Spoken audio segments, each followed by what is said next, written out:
Salam planter Indonesia. Assalamualaikum warahmatullahi wabarakatuh.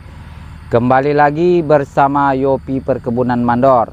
Semoga sahabat-sahabat pecinta kelapa sawit unggul sehat selalu, tidak kurang suatu apapun dari Yang Maha Kuasa, amin. Bagi yang menjalankan puasa, semoga mendapat berkah dan rahmat dari Yang Maha Kuasa di bulan yang penuh rahmat ini. Kali ini Yopi Perkebunan Mandor akan membahas yaitu tentang permasalahan dalam melakukan panen kelapa sawit, hal yang berakibat buruk dari pembuangan pelepah di pokok kelapa sawit. Seharusnya para petani bisa melakukan pembuangan pelepah di pokok sawit yang baik adalah di umur sekarang ini ya, kita lihat kelapa sawit ini berkisar umur 6 ataupun 7 tahun.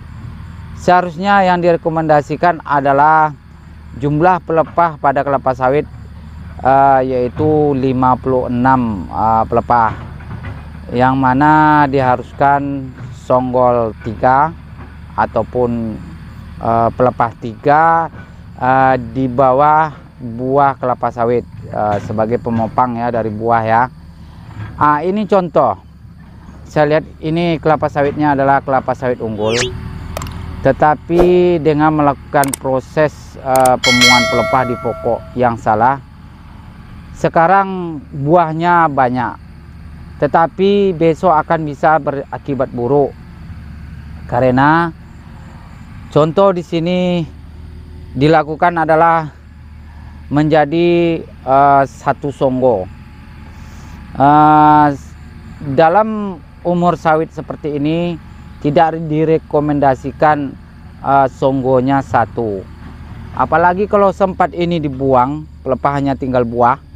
Contoh seperti ini, kalau dilakukan seperti ini, kalau dibuang bisa mengakibatkan yang dinamakan overpruning. Batang tersebut akan berpengaruh terhadap melakukan pertumbuhannya, akan menjadi lebih kecil dan buah pun akan ikut menjadi kecil. Kenapa harus kita berhati-hati dalam melakukan pembuangan pelepah ini? Memang kadang para pemanen mengatakan kalau mencuri buah sangat susah sekali. Ada penyebabnya, kadang buah terjepit. Kalau buah terjepit tidak membuka, itu bisa disebabkan oleh kurangnya unsur hara yang ada pada tanah. Ini saya contohkan ya, bentuk panennya pembuangan pelepah dari pokok kelapa sawit yang tidak bagus. Buahnya sih bagus, kelapa sawitnya bagus, ini banyak sekali buah, tetapi dalam melakukan pembuangan pelepah tidak baik. Daerah ini boleh dikatakan daerah yang airnya cukup tinggi.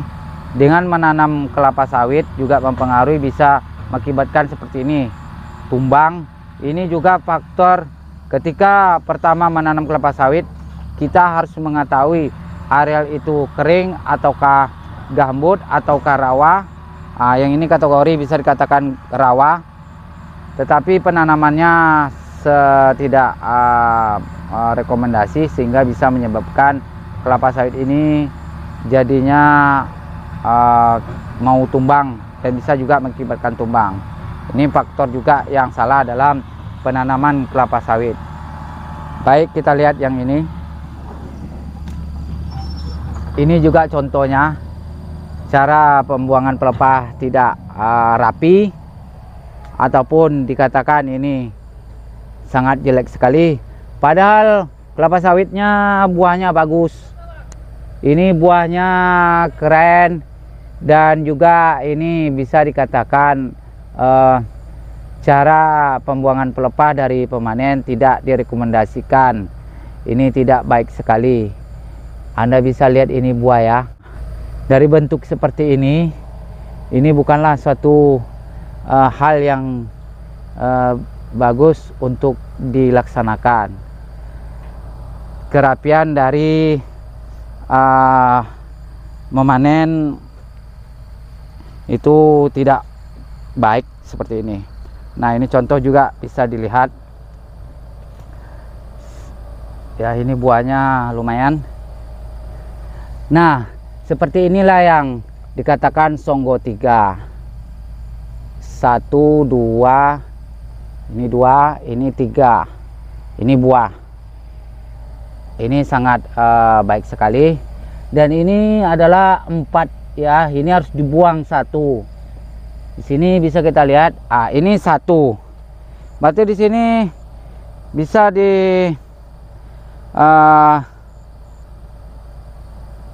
dikatakan bahwa melakukan panen kelapa sawit dengan Songgo 3-nya kurang bagus, karena di sini lihat gado-gado ada yang di Songgo 1, ada yang 2, ada yang 4, ada yang 3. Dengan hal yang kita bahas pada saat ini, jika seperti ini berkelanjutan akan mengakibatkan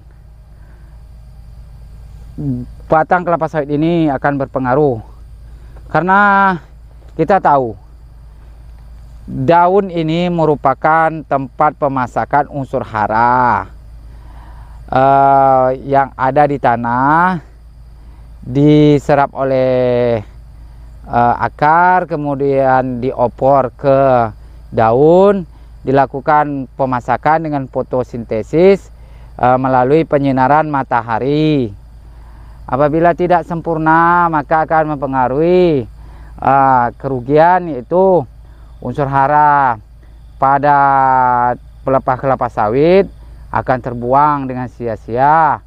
Kemudian unsur hara untuk seluruh tubuh dari kelapa sawit yang telah dimasak tidak tercukupi, sehingga bisa mempengaruhi dari segi batang, juga bisa mempengaruhi dari segi buah, dan juga bisa mempengaruhi dari segi akar, sehingga bisa dikatakan nanti buahnya tidak ada, yang dikatakan dengan trek, sering timbul bunga jantan pada bunga betinanya, kemudian buahnya kecil. Oke sobat, itulah bentuk penjelasan dari Yopi Perkebunan Mandor.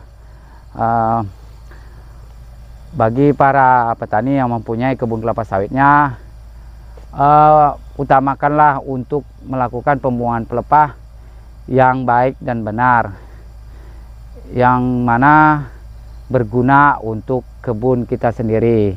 Kalau ada kata yang salah, saya mohon maaf.